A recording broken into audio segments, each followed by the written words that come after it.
Nathanael, Simon the Zealot, Simon the Cananean, Simeon son of Clopas, Cephas. The earliest texts of the Christian movement contain a massive volume of names for a supposedly small circle of disciples. This chart shows the specific textual anomaly between the Gospel of John and the synoptic Gospels of Matthew, Mark, and Luke. John includes Nathanael, but has no mention of Simon the Zealot. The synoptics list Simon the Zealot, but completely omit Nathanael. Modern professional consensus handles this discrepancy by categorizing Nathanael and Simon as two entirely distinct historical individuals operating within the same tight circle. This categorization creates a fragmented roster. We end up with obscure disciples who mysteriously appear in one account only to vanish entirely, while a different figure occupies their exact operational space in another. Treating every unique name as a separate human being produces a bloated historical model. It obscures the highly organized, tight-knit power structure that actually governed the first-century church. A rigorous prosopographatical analysis, the tracking of historical relationships and family ties, provides a concrete solution.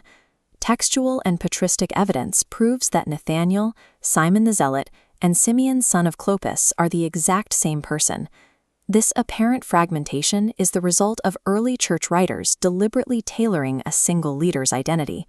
They translated his title and function to fit the linguistic registers of specific geographic audiences. Recognizing this onomastic layering reveals a hidden, parallel tier of apostolic leadership. This tier consisted of the desposyni, a term referring strictly to the biological family members of Jesus.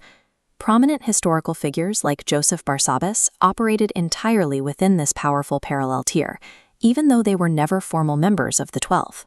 By systematically analyzing patristic data, the documents produced by the earliest theologians of the Church, we can collapse these redundant identities and map the true structural reality of early Christian leadership. Solving this naming anomaly replaces a chaotic list of random fishermen with the actual architectural mechanism of first-century Christian administration. In Luke 24, two disciples walk the road to Emmaus after the crucifixion. The text identifies one as Cleopas, but leaves his companion unnamed. This logic model tracks historical claims regarding that passage. In the early 3rd century, the scholar Origen explicitly identified that unnamed companion as Simeon. Over a century later, the historian Epiphanius of Salamis analyzed the exact same biblical event. Epiphanius also recorded the identity of the unnamed companion. His records named the man Nathanael. Two highly respected church fathers, writing independently decades apart, point to the exact same space in the historical narrative. They are applying two distinct names to a single body. Simeon and Nathanael occupy the identical position. This is a textual triangulation. It provides proof that Simeon and Nathanael are the same man. Matching these independent patristic anomalies exposes the hidden continuity of early church leadership. Distinct names in ancient texts do not automatically equal distinct bodies in history.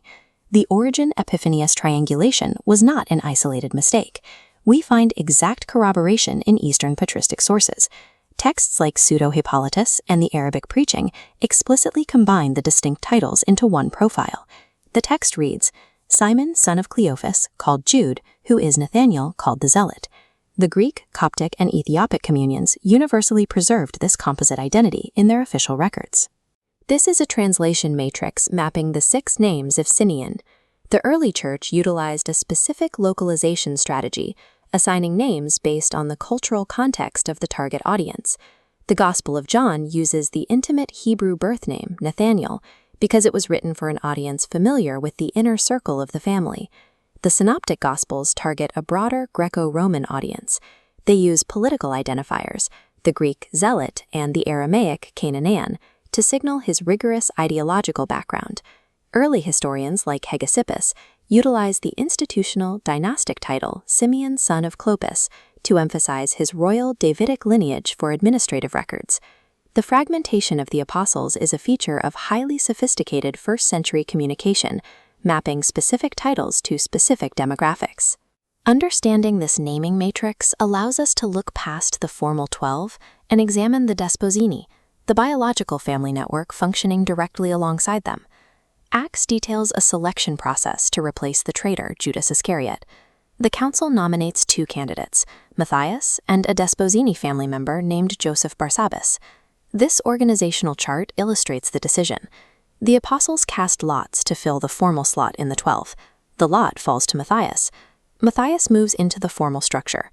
Joseph Barsabbas steps out of the 12 track and into a newly created parallel node as a prophet and emissary. Failing to secure a seat among the 12 did not mean exile or irrelevance for Joseph. By chapter 15 of Acts, we find Joseph and his brother, Judas Barsabbas, operating as high-level diplomatic envoys to the church in Antioch. The Barsabbas family network provided an authoritative bedrock for the early church. They executed operations completely independent of the 12's rigid formal structure.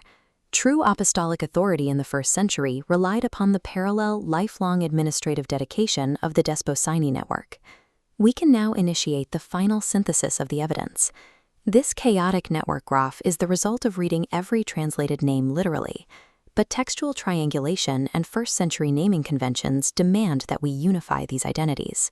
The nodes for Nathanael, Simon the Zealot, and Simeon son of Clopas snap together into a single unified profile. Flanking this primary structure, we map the parallel Desposini nodes for Joseph and Judas Barsabbas. This remapped, streamlined structure alters our understanding of the 1st century church's operational capacity. The early Christian texts document a highly structured, linguistically adapted administrative network. Historical clarity emerges when we recognize that the early church was built on a dual foundation: formal apostolic appointment, supported entirely by the quiet, enduring architecture of biological succession.